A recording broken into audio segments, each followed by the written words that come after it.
Hello, everybody. Welcome to another video from Cole Vends. Today, we're going to be diving into the most effective ways to pitch your vending machine business to local businesses. If you want to know how to get your machines placed, grow your vending route, and generate consistent passive income, you're in the right place. Go ahead and hit that like and subscribe button, and let's get moving.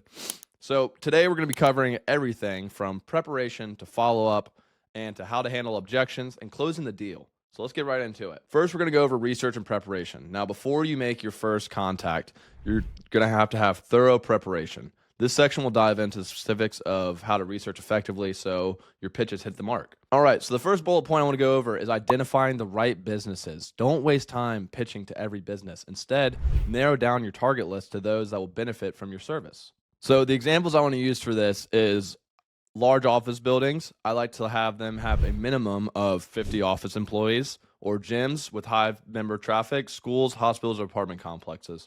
All these are great places to put your machines, and you want to be looking for businesses where people are staying for long hours and likely to need convenient snacks and drinks. So I feel like large offices with 50 employees, gyms, schools, hospitals, apartment complexes is a great place to start. If you're ever confused of where you might need to start, just type those into Google Maps and start calling. All right.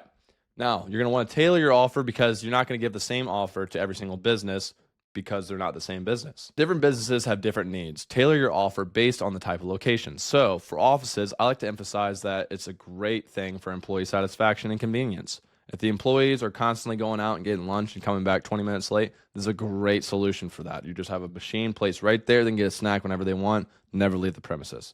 On top of that, it's going to give them a good boost during the day, or even that day that it gets put in. It's like, oh my God, our boss just got us a nice vending machine. So cool. Next, so for apartment complexes, I like to highlight how a vending machine adds value to their amenities, making it easier to attract and retain tenants. So what is your goal as an apartment manager? You want to keep all of the tenants in your building happy and satisfied and coming back. So vending machine obviously helps in that situation with the amenities adding up to whatever it may be. For gyms and fitness centers, so I like to focus here on offering healthy snacks and drinks that appeal to a fitness conscious member. So when you're talking to these gym members or these gym owners, what you're going to be talking, or who you're going to be talking to, is somebody that is obsessed with fitness, that turned their passion essentially into a job, and now they're just trying to basically provide the best service for their gym members. So if you can get into what kind of snacks and drinks that you would offer to appeal most to his customer, it's a no-brainer. Understand the competition. So now you're going to scout out the location beforehand to see if they already have vending machines. If they do, think about how you can offer something different or better. So let's say they have a vending machine there, but it's outdated, or they don't offer cashless payments like a card reader, or they just have poor product variety, or just don't restock in general. You can go straight to the general manager of whatever this property is and immediately offer your services because they know that they would have a vending machine here do well. They already have one here. It's just not doing well because whoever's supplying it isn't doing their job. So that's where you come in and say, hey, I would like to offer you my services. I see that you're having troubles out here, whatever your pitch may be. So be ready to go into there, talk to the general manager, and offer your services. If there is no machine on site, there is an opportunity to pitch why they're missing out on a convenient, no-cost solution. So obviously, again, you're going to have a great little pitch into why you think this would be good for them. And then for their objections, we can handle that later. But for now, we're going to get into the initial contact. So there's a few ways you can get initial contact with some of these people. One way is door-to-door, which is not the most convenient, but is very effective. What I like to do is cold calling, and then cold emails also work as well. So when going through the initial contact, let's just dive into each one of these separately, just so you can understand all of them. You want to make a strong first impression. Whether you're cold calling, emailing, or visiting in person, your initial approach needs to be confident, clear, and professional. So cold calling tips. Practice a quick intro that gets to the point fast. For instance, hi, I'm Cole Kelly. I'm the owner of Raleigh Vending Enterprise. We help local businesses improve employee satisfaction with high-quality, modern vending services. I'd love to explore if we could bring this benefit to your business. Boom, simple. They know why I'm calling. They knew who I am. And they're either going to say, yeah, that's something we might be interested in. We can talk more later. Or they're going to say no, and guess what? You move on. Always focus on starting a conversation. You don't want to try to sell them immediately. Your goal is to get an in-person meeting or a more in-depth discussion. So you're not trying to sell your services right away. You're kind of just trying to get your foot in the door. So ask open-ended questions. Are your employees ever asking for snacks or drink options on site? anything like that to really just kind of get their head thinking like, what is this guy doing here? So next, cold email tips. So this one's big. So your subject line, you need to keep it simple, attention grabbing, and small. So the reason I say this is because when you have a small subject line, they're going to start to see the first few words of the sentence that starts your email. This is where you're going to get them hooked. We can improve your workplace amenities by, and they don't see the rest. So the first thing they're going to do is be like, okay, well, how are they going to improve my workplace amenities? Immediately click the email, go through it, and that's how you have them hooked. In-person visits. So this one is a little more personal, obviously. So you're going to have to dress professional, be prepared. When you walk in, ask to speak with someone in person in charge of facilities or operations. That's usually what I would do when I would go there, is just ask for somebody in operations, depending on where you are pitching. Example pitch. Come in there. Hi, I'm Cole Kelly from Raleigh Vending Enterprise. It's nice to meet you. We specialize in offering hassle-free vending services that can benefit your business by providing snacks and drinks without any upfront costs. I'd love to chat with you if we could help you in any way. Now, what they're most likely going to do is say, hey, I'm busy right now, can't really talk, but they're going to love the fact that you're coming in person and pitching to them. So most likely what's going to happen is you're going to get a business card or you're going to get an email of some sort, and that's going to be your follow-up. So obviously the in-person visit isn't going to be effective right away off the bat, but it's just building that relationship that's eventually going to lead you to sales. Remember, the goal of the initial contact is to just spark interest and move forward to a full conversation, not to close the deal on the spot. So as long as you have that in the back of your head, you're going to do just fine. All right, next is going to be perfecting your pitch. So once you've piqued their interest, it's time to pitch. A well-crafted pitch isn't just about listing what you offer. It's about showing you how your solution solves their specific problems. So lead with value. That's what I always do, which is always start by explaining how your vending machine service benefits them. For example, our vending services help improve employee satisfaction by offering easy access to snack and drinks, meaning fewer break-off sites and more time spent working. That solves two of their problems in one: customers or employee satisfaction and their employees working or leaving to get food and snacks and stuff. Keeping their employees on site and keeping their employees happy hits both of them. Another approach for apartment complexes, let's just say here. Providing a vending machine can increase tenant satisfaction by offering convenience right in the building. Pretty self-explanatory. We went over this earlier with the apartment complexes. You're just trying to sell them now on how this is going to make your tenants and the residents of your apartment complex even happier. So let's say after this pitch, you still don't have a lot of interest from them. If this is a great location, what you're going to want to do is going to highlight some revenue sharing. So show them that there's an upside for them signing this deal. Not only do we handle everything, but we also offer a revenue sharing program where your business earns a percentage of the profits. This alone is going to make them be excited because now they're making money for doing nothing.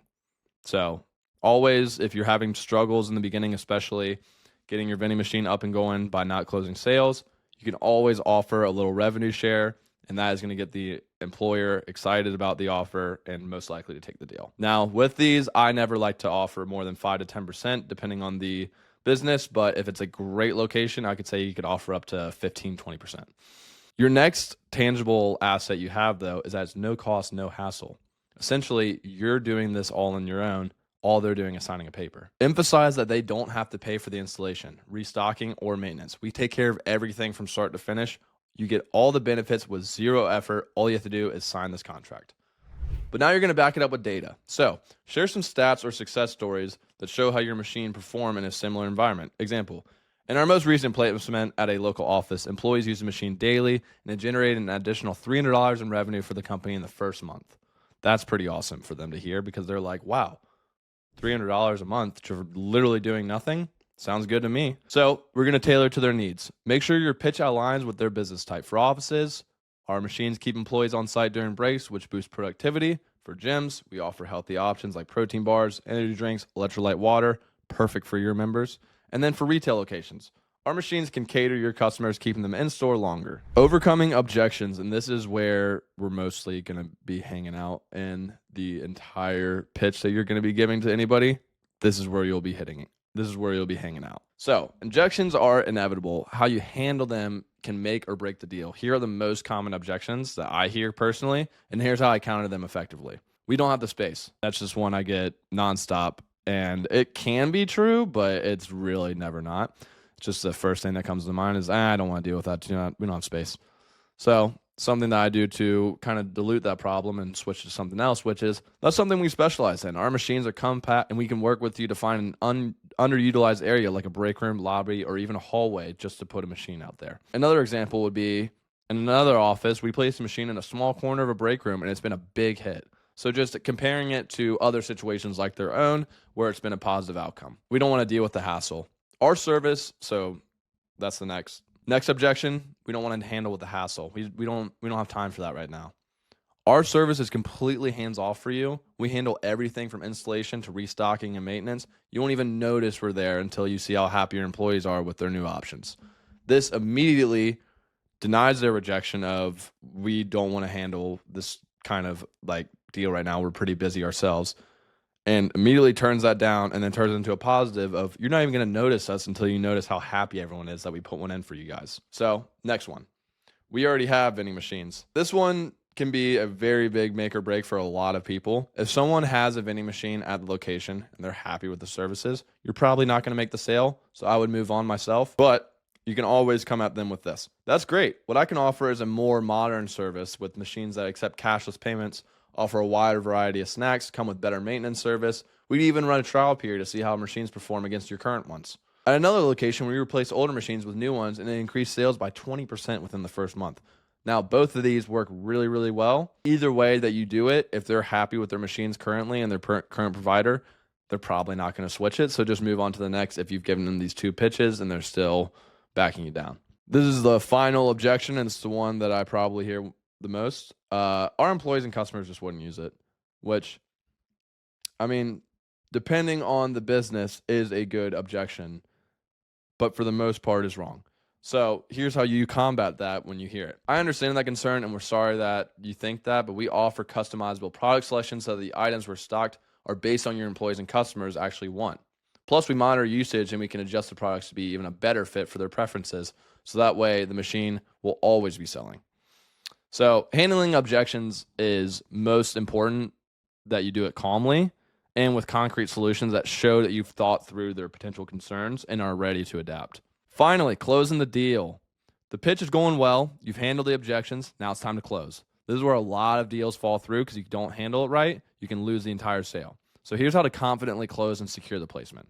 So first, what I like to do in a lot of situations is offer a trial period. One of the most effective closing strategies is offering a trial period with no commitment.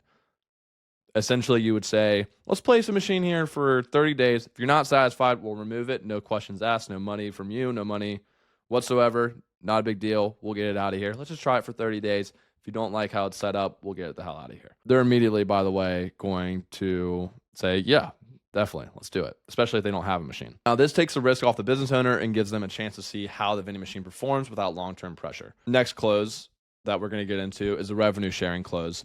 And I've yet to have to use this with more than 5% on a property. So I would say to try to keep it at 5%, but you can also go up to 10 to 15%. Really doesn't matter. Revenue sharing close. If you're offering a revenue sharing model, using this as a closing tool, or even if you haven't brought it up yet, using this as a closing tool can really lock you in a location. So you'd say something like, in addition to the convenience, you also get a percentage of the revenue. So meaning the machine can start generating passive income from you from day one with you doing absolutely zero work. Covered it before, covered it again. Revenue sharing is a ultimate closer, especially if you're just starting out. Schedule a follow-up. This is another situation where essentially you're going back and forth with the guy. It's not working out, but you know that's a great location for it and you want to close the deal.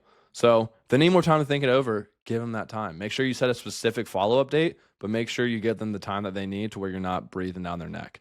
So you say something like, hey, I'll check back with you next Wednesday and answer any additional questions and we can discuss the next step. Sounds good for you? So you could say something like, I'll check back with you next Wednesday to answer any additional questions and discuss the next steps. Does that work for you? Boom, simple, easy. You have a meeting set for next Wednesday and he's happy because he doesn't have to deal with it right now. Now, next, this is the most important thing about closing the deal, and it's how I lost my first location actually, was have contracts ready on hand anytime you're in person. Even if it's the first time you're going there. I've had students walk up to businesses with contracts in hands because I've told them to, and they actually ended up closing the sale the moment they I mean, not the moment they walked in, but a few moments after they walked in and pitched their vending business. So having contracts on hands is a huge, huge step in the process, because let's say you do make the sale right away, but you don't have your contract on you. Guess what? You're probably losing that sale unless you sprint home and get the contract and get back. So having the contract ready, once they're on board, don't waste time. Have a simple, easy to read contract ready to go.